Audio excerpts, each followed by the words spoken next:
Hello everybody. It has been way longer than a couple days, and yeah, let's do this Q&A thing. It has been way too long. I'm sorry, I was going to record this last night, but I got preoccupied, and I ended up at a friend's house, and we totally put completely legal substances in our bodies. It was a good time, a good legal time. So yeah, let's do this Q&A. As usual, the time codes for every question will be in the description, so if you want to skip ahead to your question, so you don't have to listen to the whole fucking, probably whatever, however long this is, like 3 hours or something. I don't know, I'm just estimating given my long-windedness. Speaking of long-windedness, I'll use that to transition into the first question. Basically, yeah, I just took a bunch of questions from the comments. It's not all of them, obviously, but let's get to the first one. First question I'm going to answer. I'm actually going to answer one of Tauberpals' questions, because he always asks me the same fucking question every goddamn time. But I thought I would, address this. So I uploaded the video asking people to ask me questions, and Paul left a thing that's like, I will only ask you a question if you promise to make the answer 20 minutes long. I know that's a lot shorter time span than most of your answers, but that is my demand. Haha. And I respond with, for you, I'll make it 15 minutes. And Paul responded with, alright then, my question is, why are your answers so damn long? I'm pretty sure I had this conversation with you already, but just in case you or other people are still confused about that, I like to watch long, rambly Q&A videos from people that I follow on YouTube. The videos that go on for like fucking, hours at a time. And if somebody gets at, and the parts that I find most interesting are the details, or all these little extraneous things that they decide to include, because that actually gives me an insight into the person. Like, if somebody gets asked the question, what's your favorite movie? I don't want to know just what their favorite movie is. I want to know why it's their favorite movie. I want to go into detail and break down why they think it's important, and, include whatever details they feel are necessary, which is why I include all these fucking details that you probably consider to be irrelevant, but I include them because I think they're important. And you might find me incredibly long-winded, and I would actually agree with you. But, I'm not subjecting people on this channel to anything I personally wouldn't subject myself to, so if you have a problem with the way I do things, you can go fuck yourself, bitch, and I look forward to playing games with you in the future. Hopefully that answer was a little shorter than 15 minutes. I am gonna try to cut down on the time I answer these, though. Alright, let's look at this. Next question. What is your Myers-Briggs personality type? Yeah, I took the Myers-Briggs, I think, like, what was it, like 2 years ago? I haven't taken it since. I don't really hold the... Well, let me just say this. Given from what I've learned, the Myers-Briggs test isn't really a test I hold in very high esteem. It's not... It's not a very objective test, let's just put it that way. There's a certain amount of mathematics involved in formulating a personality test, and the Myers-Briggs has not undergone that amount of scrutiny that a test... You're probably better off taking something like the MPQ or whatever if you want something that's a little more objective. But yeah, I did take the Myers-Briggs, and the answer to that is I got INTP, and if you don't know what that is, you can look that up. Again, I don't really hold it the Myers-Briggs in very high esteem as far as personality psychology is concerned, but I mean, as far as like fun stuff, yeah, I mean, it's a fun thing to do. Personality tests can be amusing, whether they're objective or not. The next question number 3. What video game has your favorite lore / world building? I don't know. That's kind of a weird question for me to answer, because like, to me, I'm always more focused on like dialogue and characters in a story than I am on the backstory and the lore. That said, though, I mean, I guess I would say Mass Effect, because I like that they did create this completely new science fiction universe. My issues with Mass Effect's story have a lot more to do with like presentation issues, I think, because I mean, I like a lot. I mean, I like the idea of the genophage. I like these conflicts. I like the various, races of aliens, and they're like, the backstory for all that stuff is really cool. My problems with Mass Effect had more to do with presentation, because like, as Commander Shepard, you're usually there's no subtlety or nuance in how you can respond to people. Like, you get, you know, in Mass Effect 2, you get to meet Mordin Solus, the guy who created the genophage virus. And the genophage situation, when you look into it, is actually a pretty complicated fucking issue.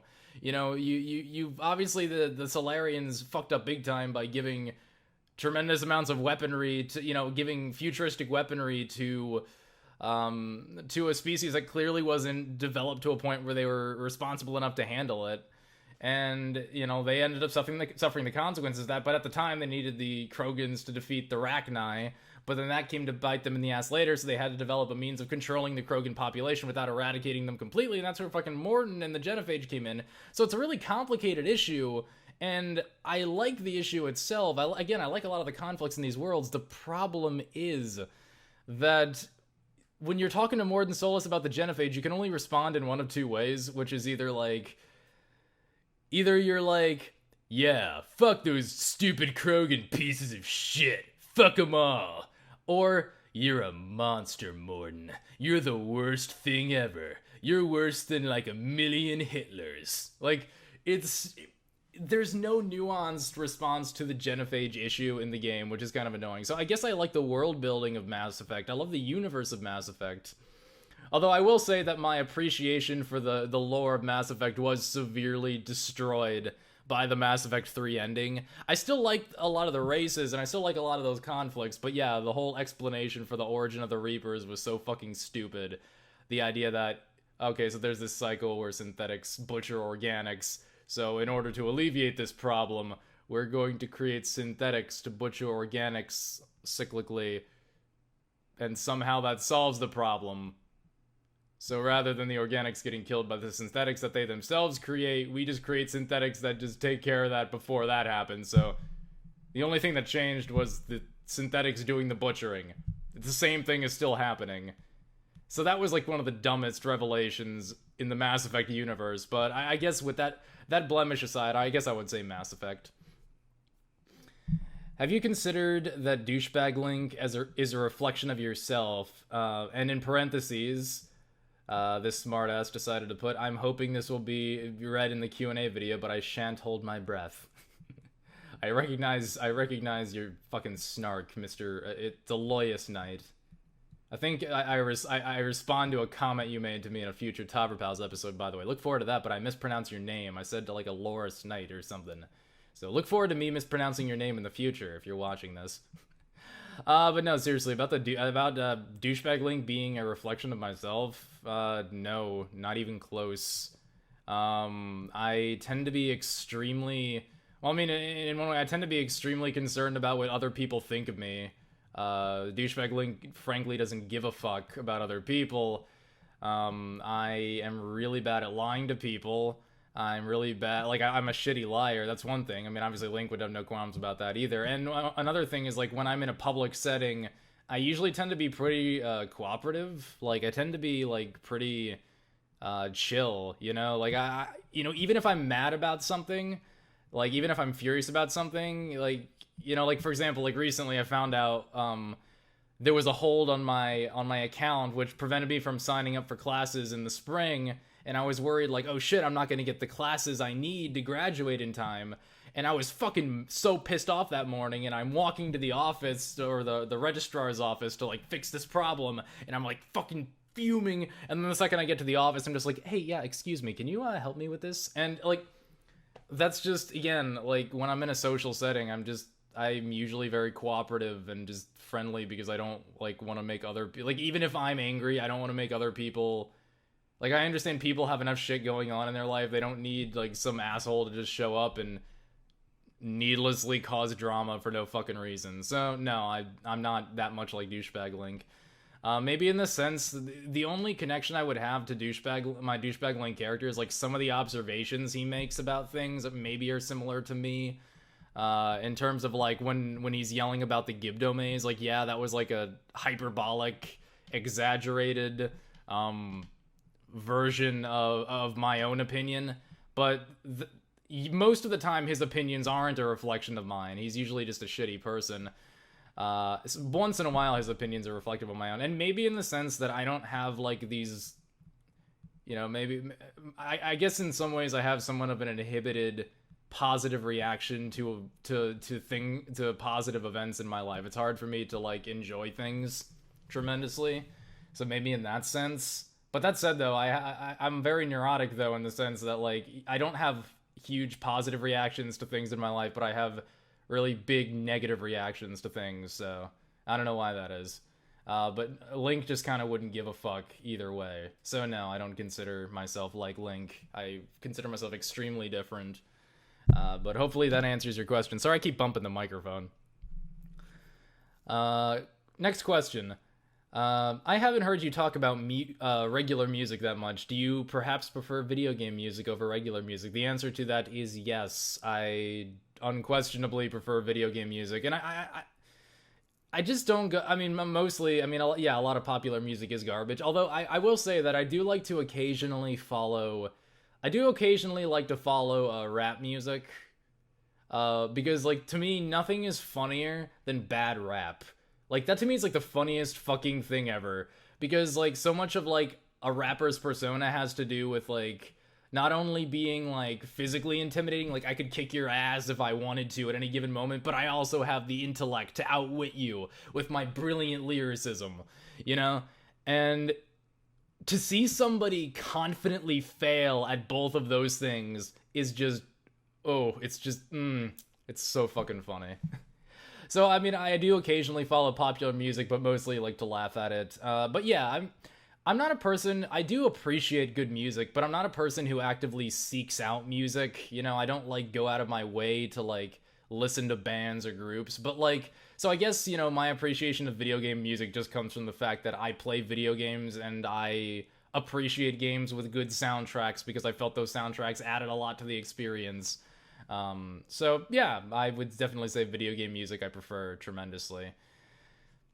And the next question after this is somewhat related to the whole video game music thing. What is your favorite soundtrack of a video game that may or may not be your favorite? I don't know. Overall, I haven't exactly sat down and thought through like a list of my top video game soundtracks. I would say like among the video game soundtracks I listen to most frequently, I love the soundtrack from Bastion. Definitely Bastion. I listen to that one a lot. Music from that a lot. Although more recently, I really enjoyed the soundtrack from Hotline Miami 2. Like, I think that's what I'm listening to mostly now. There's actually this one song on the... because believe it or not, I do actually work out. I do actually go to the gym. I don't... I mean, there's no muscle here at all. I don't lift or anything. But I do run. I'm just mostly doing that for cardio. I'm not trying to, like, bulk up or some shit. I just want to be somewhat healthy. I want to have decent heart health. But no, in terms of muscle, there's, like, nothing in my arms. But no, when I go to the gym and I run on the treadmill, one of the songs that is so effective at getting me pumped up, there's this one song on the Hotline Miami 2 soundtrack called Roller Mobster, and it is just this constant, like, once the song gets going, it is just this constant, non-stop, pulse-pounding adrenaline rush of a song, and it just doesn't stop, and it's, like, fun, like, because I'll usually run on the treadmill for about, like, half an hour, and when it's, like, the last 5 minutes, I still have, like, 5 minutes left to go, and, you know, like, I feel, I'm like, oh, I'm out of energy, and I'm like, I'm just barely able to continue. I turn on Roller Mobster, and all of a sudden, it's like, back to fucking full speed, dude. Like, just immediately, I'm just like, yes! No, I just turn that shit up, and it's like... But no, I do, but yeah, I'd say Hotline Miami 2. I love the soundtrack from that game. Even though gameplay-wise, yeah, some of the levels in that game were a little bit too big. Anyone who's played Hotline Miami would probably understand why that's kind of an issue, but no, yeah, I would say definitely Hotline Miami 2 soundtrack more recently. Next question is interesting. Do you have any favorite books, or I notice I'm like kind of rocking a little bit, like I have got a little bit of energy tonight. I have no idea why. Do you have any favorite books or authors? Or do you like reading any specific genre? Yeah, I would say that the way I am with reading is pretty much about the same way I am with music. I appreciate good literature, but I don't, like, go out of my way to, like, read. These days, mostly when I do read, it's either textbooks or news stories. I don't read a lot of fiction these days. I did read some fiction back in high school though. Although most of the time when I did read, it was usually stuff. I remember when I was a kid, I actually did used to read like children's like detective literature a lot. I liked mysteries and stuff. I remember that. But if we're talking about like me in high school, I would say like of the stuff that I remember reading in school, I would say like the stuff that stuck with me the most. Like if I had to pick a genre, um, I remember the stories I remember like appreciating the most were probably like 1984, Brave New World, Fahrenheit 451. Basically, I have a real affinity for like stories that involve usually like science fiction dystopian stories that deal with some kind of political, social, or philosophical issue of some kind. I guess I just have an affinity for that. I like using the future as like a means of like making some kind of commentary. So no, I do have a soft spot for those. Like definitely those stuck with me. Uh, but yeah, as far as yeah, I don't, like I said, I don't read too much these days. Although granted, I'm guessing you asked the question because you probably enjoy reading yourself. So I mean, I guess if that said, recently I have been a little bit like deprived of like decent getting invested in like a decent narrative. Like I've kind of been thirsty for a decent narrative. So I mean, if you have any books in the science fiction genre that you enjoy, maybe you could recommend them to me in the comments, and you know maybe I'd consider checking them out. It definitely give me something to enjoy. So if you want to do that, that's cool. If not, hopefully I answered your question. Yeah, I'd like to say that I give more of a shit about reading, but not as much as I probably should. But just I guess I'll just better to be upfront about that than like, oh yeah, I then pull a Sarah Palin and be like, oh yeah, I read all the time. I read like stuff and things. The next question that I have is kind of related to the reading thing. I guess that's why I put it on here afterwards. Is what is the worst story you have ever read?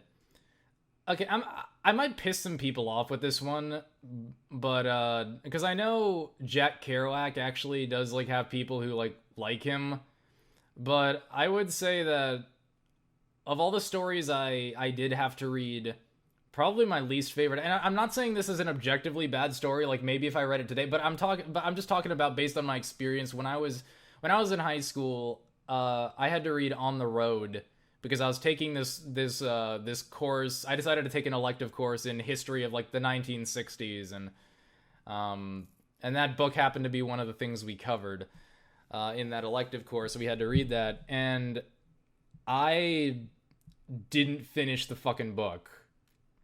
I mean, luckily I had read enough to be able to like answer some basic questions, and I think I used like Spark Notes afterwards, but I did not like On the Road at all. It was just this, and I think what bothered me most about it, it was just this fucking meandering thing devoid of any structure or any, and I'm aware that probably was like that was probably the point of it. Like it is basically a story about meandering. You know, it is basically a story about I went on this trip and all this stuff happened to me. And maybe if I could identify, because the book was written in the first person, I mean, maybe if I could identify with the narrator a bit or something on a personal level, maybe I could get into it, but I didn't. Or maybe if I could relate to some of the stuff this guy did in this story, I could, have gotten something out of it. But I just found it boring as fuck. I trudged my way through about 100 pages of that book. Maybe it gets good at the end, but I mean, I think it's a fair criticism to say, like, if a book doesn't draw you in within the first 100 pages, like, maybe the author shares somewhat of a responsibility, But I don't know, maybe it just wasn't for me. Maybe I just read it at the wrong time in my life when I was a stupid teenager. Maybe if I read it now at age 23, I'd appreciate it on some level I didn't back then. But if I'm just going on memory alone, yeah, that was one of the most boring books I ever read. Because I just, the lack of structure did bother me. Even if that was the point, I still had to read it. But yeah, I didn't care for it too much. I guess I'll just move on. Yeah, I guess I'll move on to that. I felt like I had more to add to that, but I guess I'll just move on to the next one. Maybe if you like the story and there was something I was missing, and that's fine, but... next question. Have you shown any interest in Hyrule Warriors? With the amount of DLC in there, it would make for a great opportunity to have each of your own versions of Link meet in a Super Abridged Parody. Have you shown any interest in Hyrule Warriors? With the amount of DLC there, it would make a great opportunity for... Oh, never... I accidentally double pasted this question in here. Okay, sorry about that.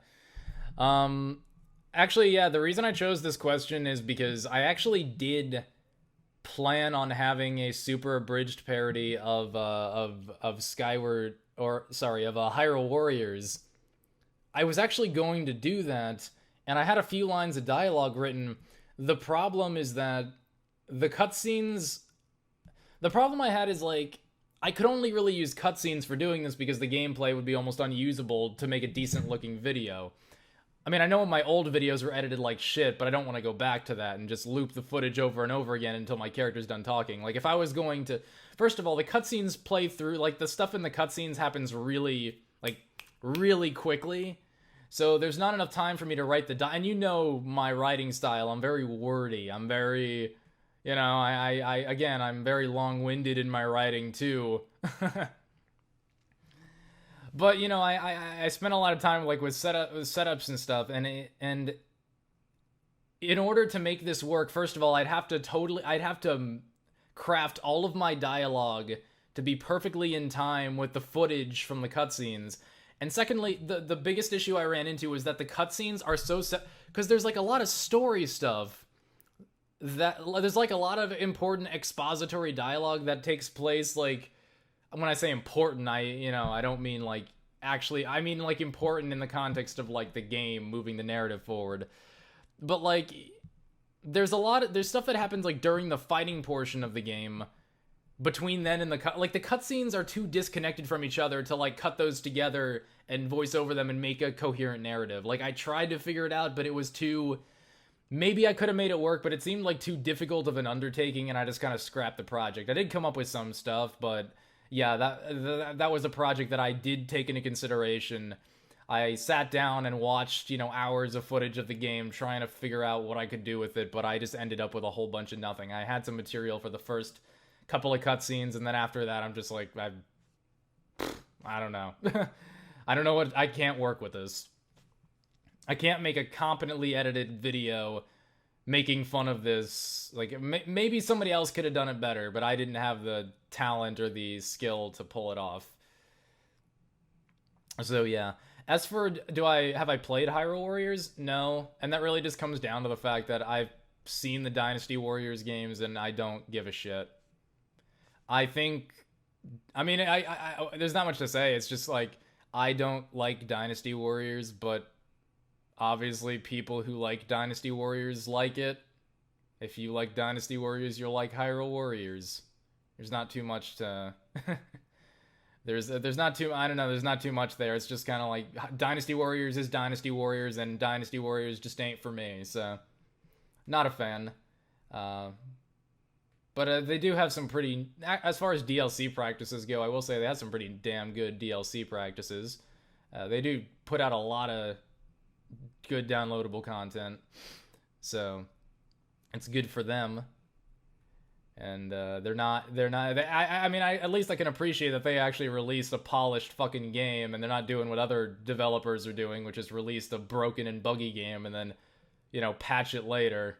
But yeah, I'm being very tangential. I will stop that train of thought. Next question. I know your senior year of college can be stressful, cramming last-minute credits in since I just graduated this past year. I'm so fucking happy for you, dude. You have no idea. I'm so happy. I'm also jealous, but I'll be there eventually. No, I'm not jealous. I don't actually feel jealousy that often. No, dude, I'm fucking happy for you because I'm feeling whatever I'm feeling whatever pain you felt, dude. How are your studies going, and how are you dealing with the stress, was the question they asked. Actually, I think one of the best things I did to deal with my stress was I actually stopped drinking caffeine. Like, I just stopped. It wasn't making me focus any better, it was just making me more agitated and hyperactive, which was just adding to my stress. It wasn't making anything better or worse, it was just... Actually, well, yeah, it was making these worse. It was making me more agitated. And then, of course, when I'd get home and the caffeine wore off, of course, I'd have the crash. So then by the time I got home, I'd have to have another cup of coffee just to feel good enough to actually get shit done.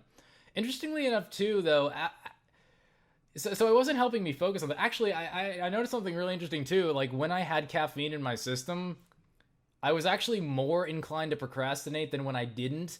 Because, like, when I drank caffeine, I would have like more stress. My stress response to things would be stronger. So that would make me more likely to put off doing something because the idea of working on that thing in the future was like even more stressful than it would normally be. Like now, if I want to start a project or something, I just basically start it and it's like, oh, it's easier now to get the ball rolling. So again, I don't know why I even drank caffeine for all the years I did. My body is able to, I think it had more to do with waking up in the morning, but I mean, for fuck's sake, I could wake up in the morning just fine. The first couple days I woke up without coffee was kind of a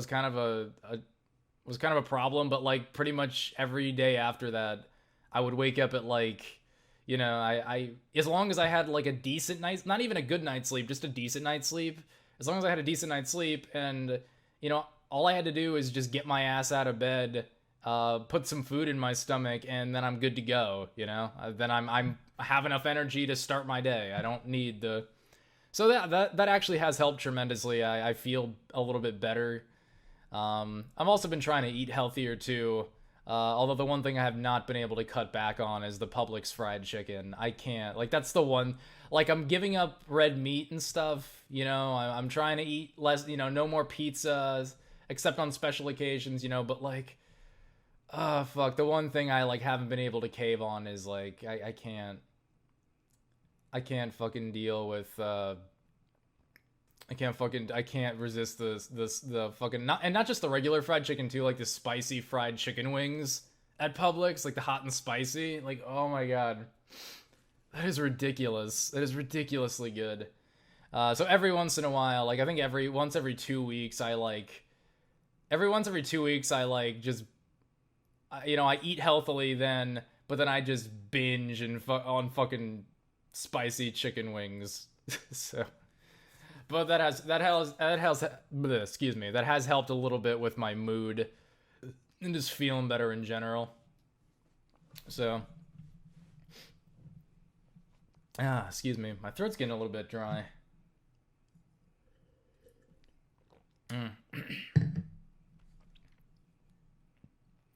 All right, next question. I'm guessing from Tauberpals that you really didn't enjoy high school. I guess they're referring to that Sonic. I was thinking a Sonic episode. Both Paul and I bitched about high school. I recently started high school, and I was wondering what the worst part about it was for you. I exaggerated my hatred of a high school. I think it seems like Paul had a much worse experience with high school than I did in terms of people, because I actually went to a pretty decent high school, all things considered. It was a pretty decent private school, and it wasn't like a religious private school either. So it was actually a school with pretty good educational standards that they did a good job of teaching us, and I had respect for most of my teachers. And even though we had some cliques and there were definitely people that I didn't like, the different cliques of kids just kind of kept to themselves. I hung around with like the theater kids and the nerds, and the jock people would, the different groups would just kind of leave each other alone and do their own thing. So I never really dealt with anything seriously bad.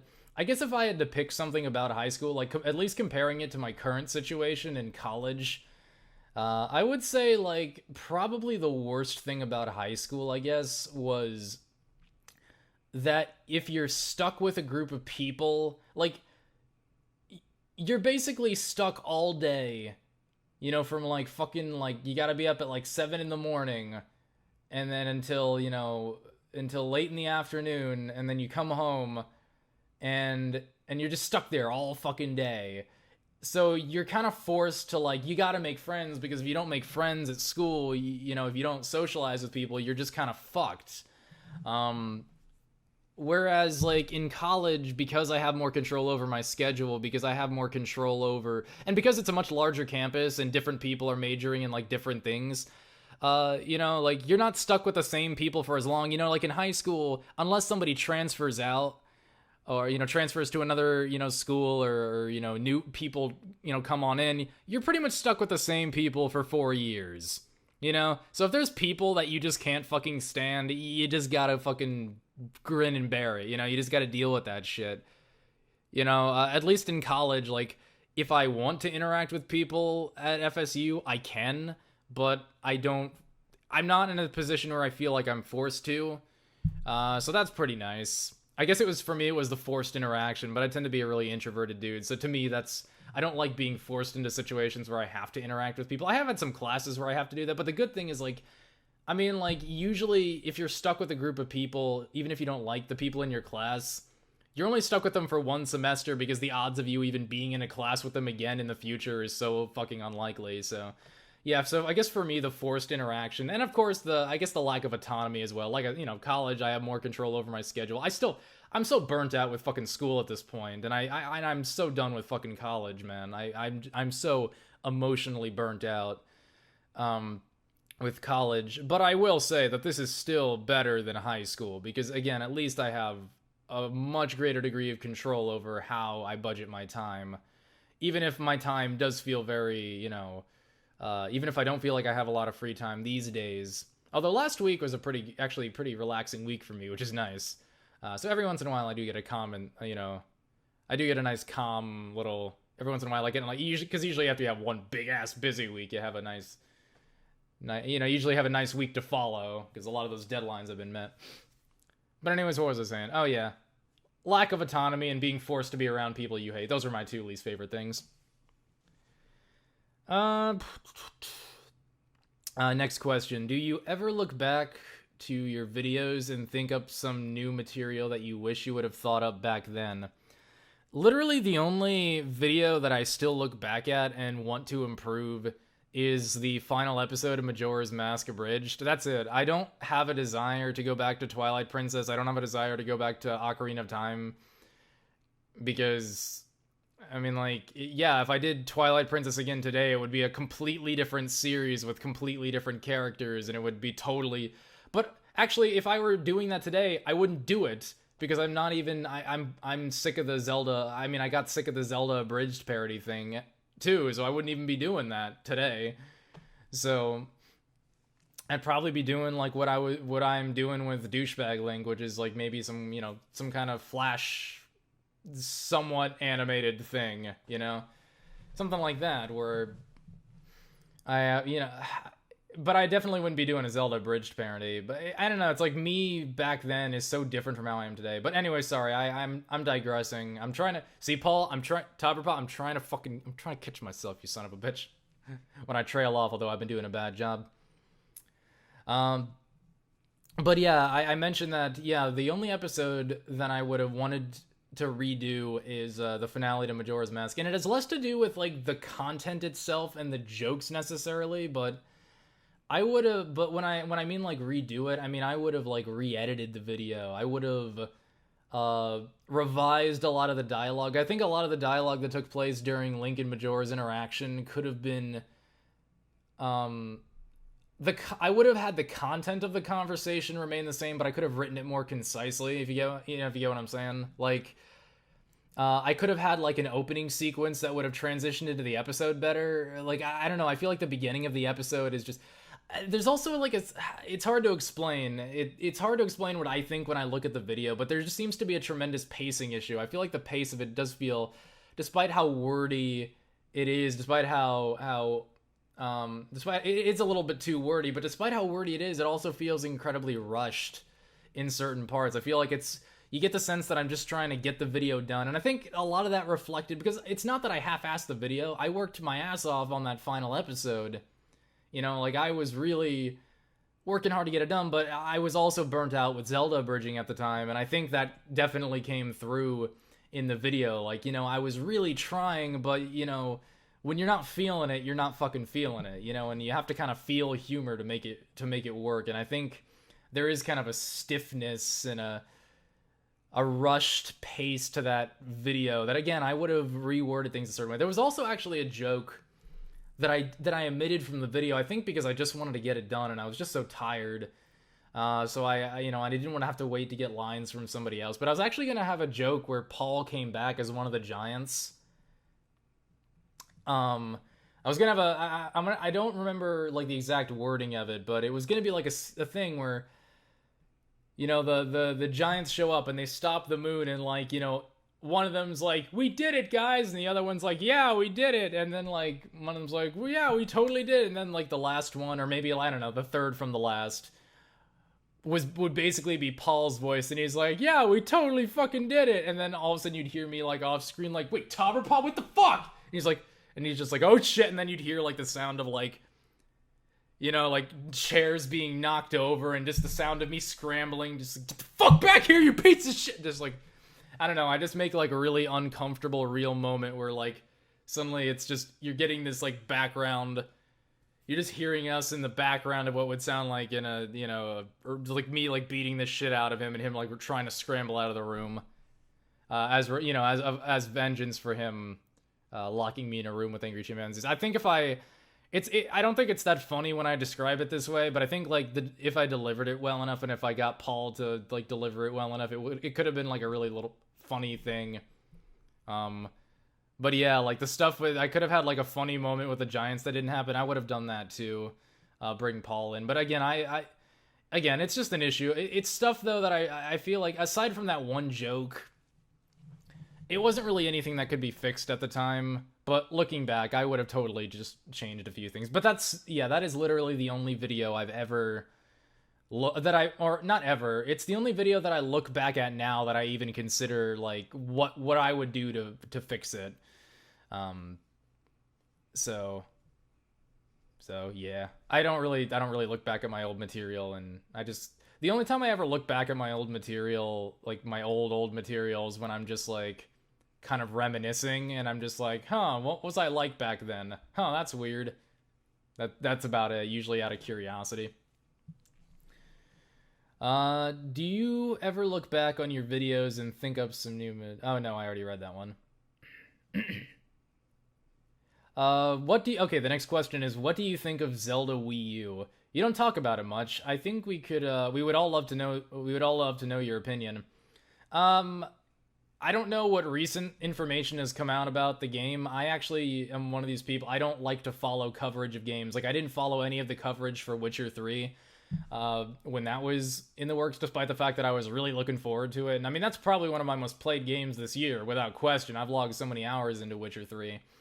What was I trying to say? Hold on, let me read the question again. But yeah, Zelda Wiiu. Yeah, but I haven't really been keeping up with what's been going on recently, but I know that it is, I mean, I saw the first teaser trailer, I saw the announcement trailer, basically, and I know that it's basically going to be an open world game, and I'm like the idea of a Zelda. Actually, I think Paul and I talked about this on Tauberpals, so I guess I'll just keep this brief.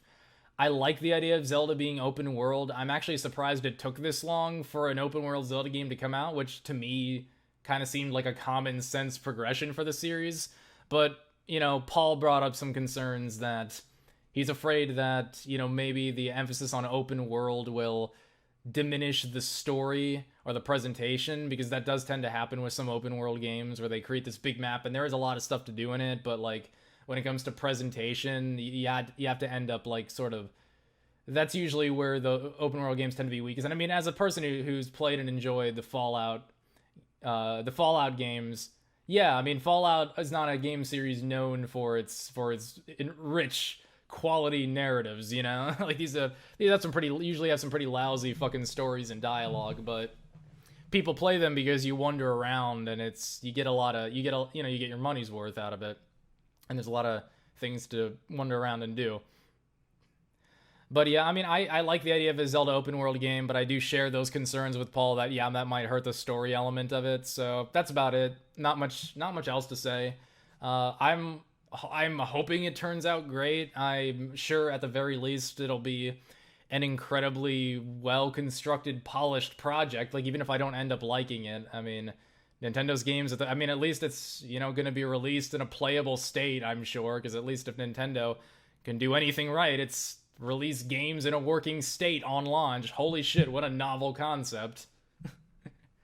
In case you can't tell, I'm very bitter about the state of the current AAA gaming industry.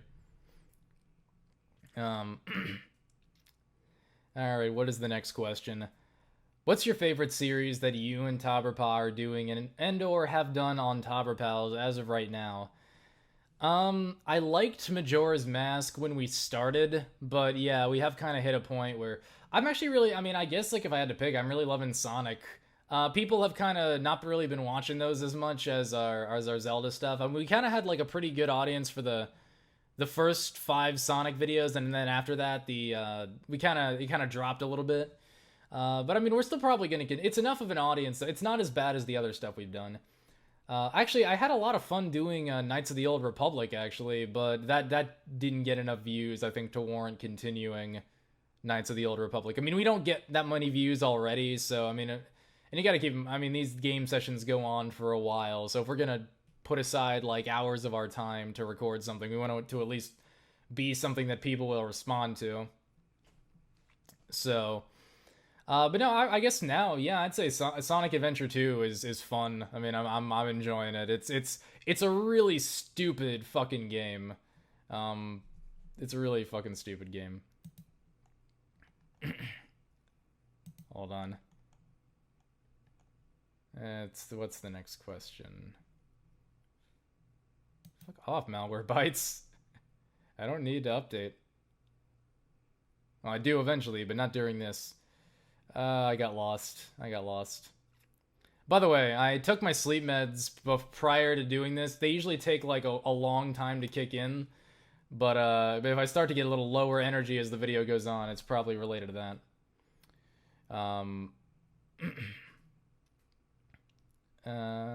Okay. Oh, next question. This is a brilliant one. If a man is a miserable pile of secrets, what is a woman? Huh, a miserable drain on your finances. Heyo! Women suck, am I right, fellas?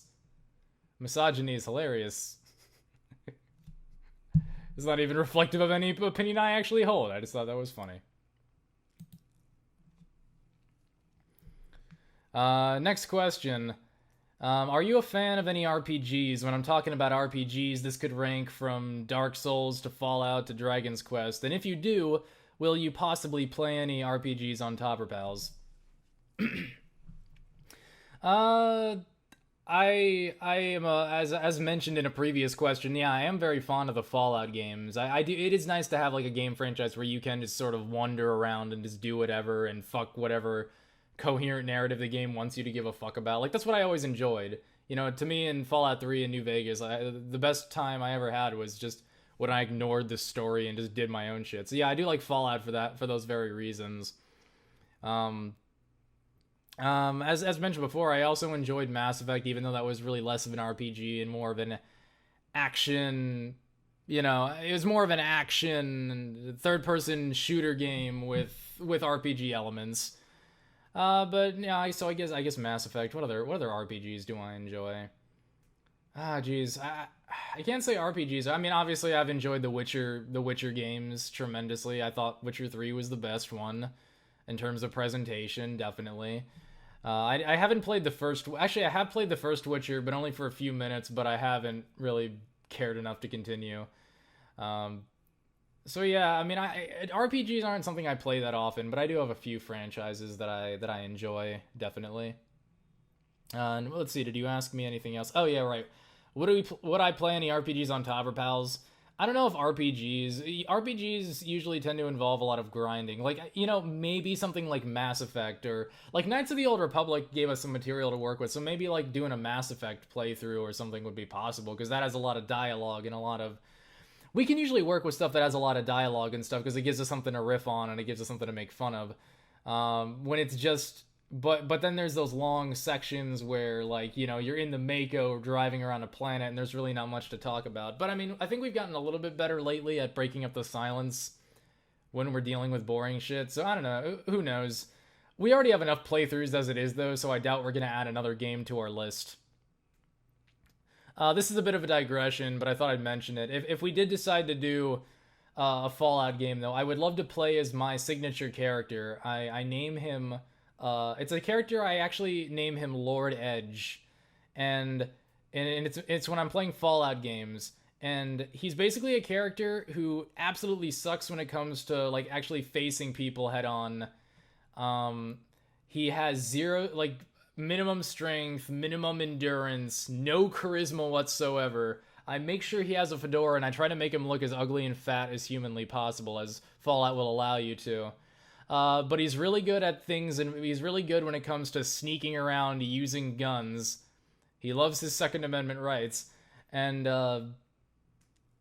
computer shit. He can do computer shit pretty well. So basically any skill that contributes to breaking into shit and hacking computers and shooting people and sneaking up and killing them from behind, you know, that's my character. You know, if you're going to play an RPG, you got to specialize. You don't want to be a jack of all trades. So yeah, I take the hit to... So maybe it'd be fun playing as that character, Lord Edge. But that's about it. What else? I don't know. What other... Was there any more to that question? No. So probably not. We're not going to play anything on Tauberpals. What's with the strange Rupee pronunciation? I don't know. I said Rupee mostly because I think it's an entertainingly silly way to say the word.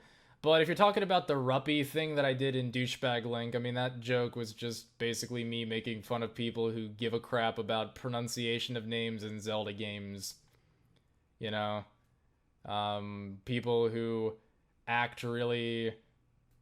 it's hard. I just seen this where it's like, you know, after Hyrule Warriors came out, there were a bunch of people like, ha, it's pronounced fi. I told you. I knew it. Like, wow. Good job. Wow, you figured that out. That's good for you. I mean, what an idiot I am that I mispronounced a name that, as far, you know, up until that point had only been shown via text. What a moron I am. I guess I couldn't read the game developers' minds when they came up with the name. Sorry. It's just one of those silly things. It's like the Zelda timeline theory. It's one of these things that people seem to give a shit about that I frankly don't fucking get at all. So I just kind of made fun of it. That was it. That's where the Rupee thing, and that's where that Rupee joke even came from, and now I'm just keeping the Rupee pronunciation. So. Next question. I don't even know why I put this on this list. I am going to answer it, though. Do human beings have free will? Ooh, that's some deep shit, bro. And it's a philosophical question that I do not give a shit about. And I'm going to explain to you, though, because there is a reason I don't give a shit about this question. Because I don't see the point of philosophy if it has no practical application. Now, I'm not dissing all philosophy, because let me explain, like, I have a lot of respect for certain philosophers like Plato or Aristotle. Like, a lot of Plato's ideas contributed tremendously to mathematics. Like, a lot of his ideas were very important to that. And Aristotle, while empiricism and science wasn't a thing while he was around, I think a lot of his ideas about using our external senses to observe the world and try to search for patterns, I think those ideas kind of laid the philosophical groundwork for, you know, what later became empiricism. And then, you know, ideas like empiricism are tremendous in the scientific method. And of course, you know, how could you deny the fruits of the fucking scientific method at this stage in, you know, human civilization? You know, so obviously, so yeah, philosophy, when it comes to approaching and dealing with practical problems, like trying to understand reality, I think that can be important. But I don't... Okay, like, but aside from that, I don't fucking care, because whether or not free will is ultimate... Like, because I get the general argument. Like, maybe I don't understand the nuance of it, but I kind of get the... Maybe if there's something I'm missing, you can fill me in, but... No, okay, so the idea is, like, okay, so we're basically... You know, our DNA ultimately determines, you know, our behavioral dispositions, and those behavioral dispositions are going to influence what we expose ourselves to in the environment. While the environment can influence our biology, and can influence our growth and development, what we expose ourselves to can influence our growth and development. Yeah, you could argue that, well, it was your genetic predispositions to acting in certain ways that you were inevitably going to expose yourself to these types of things anyways. So in that sense, you don't have free will. And so, okay, yeah, you can make that argument, but at the end of the day, I don't fucking care. Okay, so if my free will is an illusion or not, how does that solve the current political climate in America, in which America is basically a borderline oligarchy? How does that deal with the problem of starvation? It's a neat little thought experiment, but at the end of the day, what, like, okay, you know, we have issues with corruption in politics. We have, you know, I guess it doesn't matter what issues I list. I could list off a number of problems that are going on in the world. We have the Israeli-Palestinian conflicts and shit. We have all kinds of conflicts in the fucking world, and I don't understand how coming to a conclusion on do human beings have free will, yes or no, is relevant to that. Okay, so it is ultimately an illusion of choice that we have. Okay, we still have to exist, and we still have to do things, and we still have to experience reality. So, I mean, whether that choice is ultimately an illusion or not, I'm still going to do things to enjoy life. I mean, I don't know. I still want to do things and I still think we should take steps to making reality as not shitty as possible. Unless your argument, I mean, again, I just don't understand what does that matter? What do we have? How does that influence us moving forward? Unless you're suggesting maybe like sort of a nihilistic kind of like, there's not even any point because we can't fight. But that's like a self-defeating kind of prophecy, so wouldn't that influence your behavior too if you like adopt the mentality of, I don't know, it's fucking whatever. It's a useless question. So, and I know I'm not the first person to say this. I'm aware this is not an original observation, but I kind of agree with what I've heard other people say about it. You know, people are hungry. Answering the question of do human beings have free will is irrelevant to solving that type of issue, or any issue for that matter. So, I don't know, maybe in the subject of morality or something, but... Okay, next question. Sorry, I took more time on that than I probably should have. But, okay, next question. Which two of your characters would you have fuck each other? Shit. Okay, I would say definitely Link and Majora, and yes, it would totally be tentacle porn. And of course, you know who the one with the tentacles would be. It would be a good excuse for Majora to show off those final boss battle stages, you know? Specifically the first form. You can get pretty freaky with all that shit. Well, that was stupid. What is your favorite episode of all three of your Zelda Abridged series that you made? Why did I even include... I don't think I had an answer to this. I don't know why I very haphazardly assembled this list. Haphazardly? I don't know how to say that word. I think it's haphazardly. Hap with a P. I don't know what words are, but I use them anyways. That's what smart people do. Well, I guess, okay, let me try to figure it out on the spot then, I guess. What is my favorite of all three of my favorite episode? I don't know, I don't look back at my old stuff in like an admiring kind of sense, so... I do watch my old videos, but it's not like oh man, this is some quality shit kind of thing. I guess the musical episode was kind of fun, episode 6. That was kind of a fun video to do because I did things in that episode I'd never done before. Actually, you know what? I think my couples mask video too. I like that video because that pretty much... I just like the rant itself. I think I could have edited that video and made it look a little nicer, but I mean, like, what could I have done with Zelda Wiiu? I could have cropped out some of the text better than I did, or I could have... I don't know. There were things I could have done to make it better. Was there any text in that video? See, I don't even remember my old videos as well as I should. But no, I mean, I like the entire rant. I like that whole, like, couples mask rant on why fuck this shitty reward. That was amusing to me. So maybe one of my Mask Chronicles videos, I would say that one. Also, I really like that ending bit I did to the Stone Mask video. Not the Stone Mask video itself, but like that closing bit at the end where Link, like they do the thing where it's like, that's what this lesson was all about, guys. Take care. I don't know, I just like that whole sequence where Link has the whole, did you eat a retard comment. That was funny to me.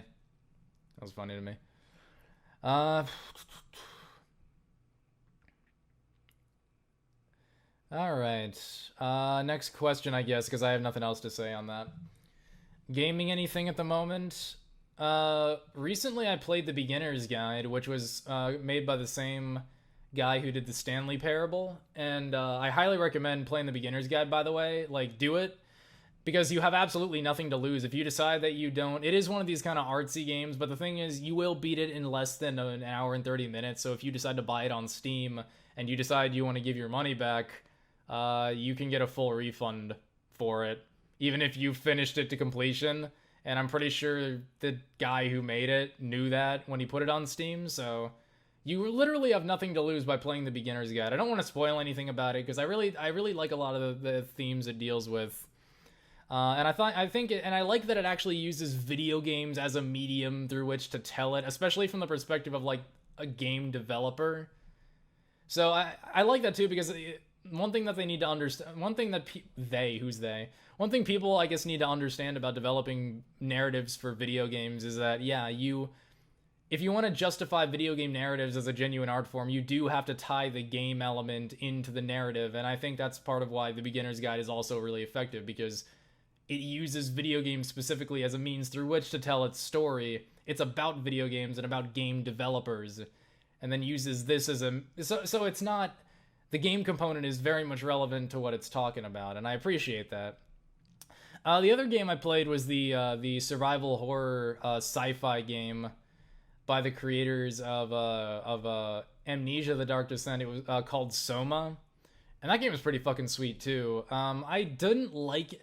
It deals with similar themes that the Talos Principle does, but it's a little more focused on the technology aspect of the idea of being able to take consciousness and store it digitally. It deals more with that specific type of issue, and what that would mean for what does that mean about, and when it comes to issues regarding consciousness and that sort of thing, and the questions that would raise if you could just create a copy of yourself a copy of your brain at a particular point in time and put it on something later on. Yeah, I mean, it does raise so I guess although it does deal with some of the themes that Talos Principle dealt with in terms of this idea of, symbolic immortality. That was another thing that I guess Talos Principle. And of course, Soma doesn't really. They barely involve religion at all. Like, religion's not really a part of it. There's like one mention of like the afterlife, I think, once in Soma, and then they pretty much leave it at. I wouldn't say, again, I thought the Talos Principle was a lot more competent at what it did. I think I like that it spoke more broadly, and I don't want to spoil the Talos Principle either, because I would love to sit down and just talk about the Talos Principle, about specific moments that I really enjoyed, but it's hard to, and this is already a long enough answer as it is, but so I would say Soma's really good, though. If you're looking for again, it falls under that category of like kind of stories I like. It is a science fiction dystopian story that deals with political or social or philosophical issues, which, again, I have a soft spot for those kind of stories. Again, it's nothing that blew my mind, but it was a competently told story, really good voice acting, definitely very good vocal delivery, which really sells a lot of the scenes. And I didn't actually like Amnesia: The Dark Descent, which is why I'm happy that this game actually managed to kind of creep me out a bit. One thing that they do in Soma in terms of the survival horror elements is that they actually, like, each time you go into a new area, there's like a different type of monster that you have to face. One problem with being pursued, because in Amnesia you're pursued by like the same monster the whole time, and one problem with that is that even Alien Isolation had this issue, is like, it's really creepy the first time you encounter that monster, but like every time you encounter them after that, once you kind of figure out how their AI works and how their attack patterns work and stuff like that, it becomes it just becomes annoying when they spot you. It's like, once the fear is gone. Oh, excuse me. I'm gonna take a drink for a sec. Because once the fear element is gone, and because like part of what is uneasy about facing like, a monster in a game is like coming across like the alien in Alien Isolation is like, oh shit, what's this thing gonna do? Is it gonna see me? I don't know what. But once you kind of figure out how a monster works, you kind of get a sense of its pattern. I like how Soma, they introduce like a new monster in each area, so it's like you know, they're because I will admit, I'm glad they did this too, because I will admit the AI on some of these monsters is not the best, and there were a few admittedly funny moments where I was basically hiding in plain sight, like crouching in a well-lit hallway, and the monster just walks right past me, and I'm just like... So yeah, it's not all the monsters, it's only like a certain type of monster that did this, but I like that they mixed up the types of monsters you encounter, because, like, yeah, that moment like that could have ruined the whole game, but the fact that you go into the next area and then all of a sudden they introduce a new creature and you're like, oh shit, I don't know how this thing works, how should I approach it? And because there's that sense of uncertainty reintroduced, it's kind of creepy again. So I like that element of it. I guess if I could level any criticism at it, it's a solid story, solid acting. My biggest problem would probably be that the game component, unlike with the beginner's guide where it was about video games and game developers and stuff, the fact that it's a horror game has pretty much nothing to do with the story itself. Like, you could have told this story, like, this game could basically have been a walking simulator game and it would have been just as effective, I think. I mean, I like I said, I like the way that they did some of the horror elements. I like, you know, at least the way they decided to introduce a new monster. I think, like, but like, it didn't need to be a horror game. So it's just one of those things where, like, the gameplay and the story don't really mesh. It's just like, okay, here's a game that happened to have an interesting story. That's good. Good job. So I like that. And as far as, like, most recently, I have been playing through Paper Mario Thousand Year Door. That is a game I haven't played in a tremendous... actually, I haven't... Oh, that's right, I haven't played Thousand Year Door until just recently. I have played the other Paper Mario games, the first Paper Mario and Super Paper Mario, and I absolutely love the Super Mario... I absolutely love the Paper Mario games. Also love the Mario and Luigi, like, RPG games, too. Like, I really love how fucking just creative and charming these fucking... Like, there's such a great... You know, I love the self-aware... You know, like, the creativity. They introduce all these new types of characters, and they have these sorts of goofy, self-aware kind of humor. They introduce, like, new mechanics in each... Not new mechanics necessarily. Not mechanics is not the word I'm looking for. They introduce some new gameplay element in each stage that, you know, switches things up so that, like, you know, even though you're essentially using the same type of gameplay style, it kind of changes the way you approach the game. Like, I love that area in Thousand Year Door where you're, like, in a fighting tournament and stuff, and you have to, like, work your way up the ranks and stuff like that. Stuff like that. I love that shit, and I love the Paper Mario games for that reason. So I've been enjoying the hell out of Thousand Year Door.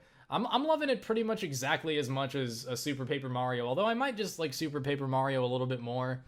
Mostly because I'm more of a fan of puzzle platformers than I am of turn-based combat-like games, but it's still pretty good. I mean, if you're going to do turn-based combat in an RPG, you might as well do it the Paper Mario style, where you have control over how much damage you take and how much damage you inflict upon your opponent. You know, actually have the ability to resist attacks, that type of thing. Alright. What's the next question? That was a very long answer. What kind of software do you use to do all of your videos? I think I got this question a couple times from a couple people.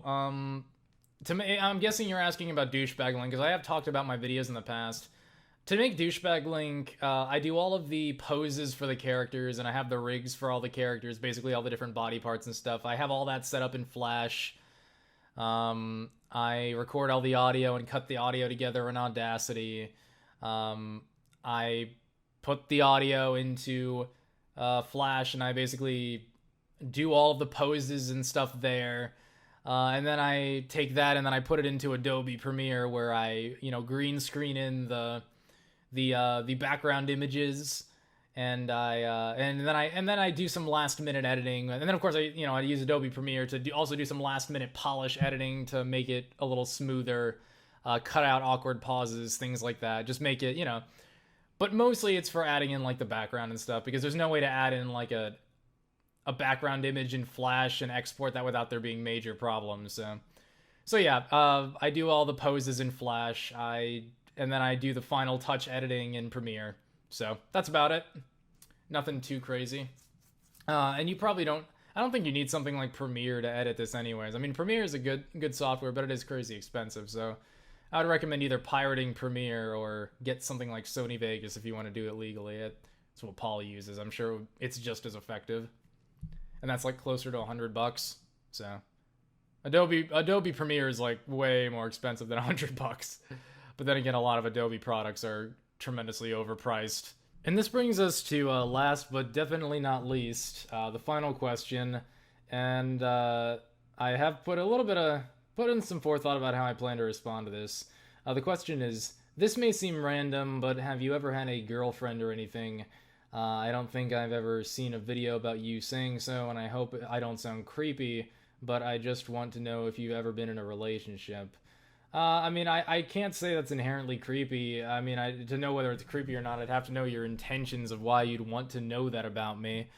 You know, like if it's like, because I totally want to fuck you at some point in the future, even though we've never met. Yeah, that'd be a little creepy, but pretty sure that's not what you're implying. Or maybe it's just because you want to compare your experience to me and maybe see if somebody like you look up to maybe on some level. Sorry if that sounds too... I'm not trying to say... I'm not implying that you see me as some great, amazing person or that I even deserve to be admired like that. I'm just trying to think what your thought process is.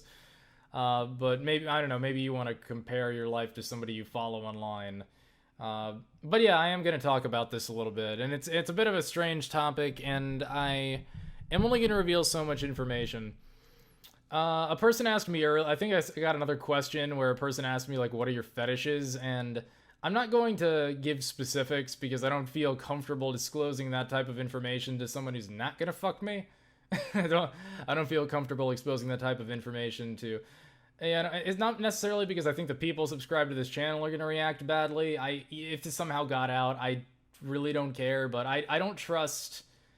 you know, like, somehow, you know, I make some confessional on... put it out there publicly, it ends up on some... you know, cringe Reddit thread or something, and next thing I know, I'm having to deal with that shit, and I'd just rather not do that. But no, to answer your question, no, basically, and I'm going to explain why, though, because I'm not exactly on the same playing field as other people. I'm a kinky motherfucker, and I'm a really kinky motherfucker. Kinky to the point where it is completely and totally impossible for me to have vanilla missionary position sex with somebody. I know this because I was actually in that position at some point where I ended up in bed with somebody and I wasn't able to fucking, you know, get it up, essentially. Maybe that's already revealing too much as it is. I don't know. You decide. And I kind of had to admit, and that was actually the first person. I want to make it clear, I'm still very good friends with this person. And that was the first person I ended up opening up to about this sort of thing. I mean, throughout a good portion of my life, actually, I went through, you know, I actually went out of my way to actively avoid being in relationships because I didn't want someone to discover that I was, like, a weirdo, and I kind of hated myself for being weird. See, here's the thing I gotta understand. Like, I don't find people... I'm not aroused by people, like, physically. I don't see, like, oh, that's a nice pair of tits, or that's a good ass, or you know, like, oh, that's a nice figure. Like, that's never something I really understand, you know? I understand that about as well as a psychopath understands, you know, empathy. I can only imagine what it's like to find somebody physically attractive. That's just not a thing. To me, the only thing that arouses me is the idea of myself or someone else being placed in a particularly vulnerable situations. The nature of that vulnerable situation, again, I'd rather not go into the details because, again, I don't want to reveal too much.